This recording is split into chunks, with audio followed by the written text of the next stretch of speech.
আবার চলে এলাম স্বস্তিক। অনেকে বলছো যে স্বস্তিক আবার চাই তোমাদের এই সিরিজটা মডেলের, আবার সেই সেমি পিওর সিল্কের মধ্যে।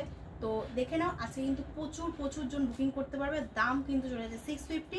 আর যারা লাইভটা শেয়ার করছো বা ভিডিওটা শেয়ার করছো তাদের জন্য থাকছে কিন্তু একদম 50 ডিসকাউন্ট থাকছে, ঠিক আছে? ইনস্ট্যান্টলি 50 ডিসকাউন্ট থাকছে। তো চলো দেখে নাও, স্বস্তিক কিন্তু আবার স্টক হয়ে গেছে।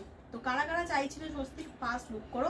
অ্যান্ড বিশেষ করে এই কালারটা কিন্তু সব থেকে ডিমান্ডিং, যতই অন্য কালার আসুক বাট এই কালারটা সব থেকে ডিমান্ডিং। তো তাড়াতাড়ি বুকিং করো। তো এটা কিন্তু দেখে নাও, পিসেস কিন্তু প্রচুর পিসেস থাকছে। আর বলে দিই, যাদের যাদের মনে হবে তারা কিন্তু ফার্স্ট বুকিং করতে হবে, ফার্স্ট বুকিং করো। দেখুন আমি একটা তো অবশ্যই খুলবো। দেখেন অনেক পিস আছে, প্রচুর পিস আছে, এখনো অনেক পিস আছে। তো তোমরা বুকিং করতে থাকো, পেয়ে যাবে সবাই। অনলি কিন্তু 600 করে পাচ্ছ। যারা লাইভ শেয়ার করছো তারা কিন্তু 600 করে, আর যারা লাইভ শেয়ার করছো না তারা কিন্তু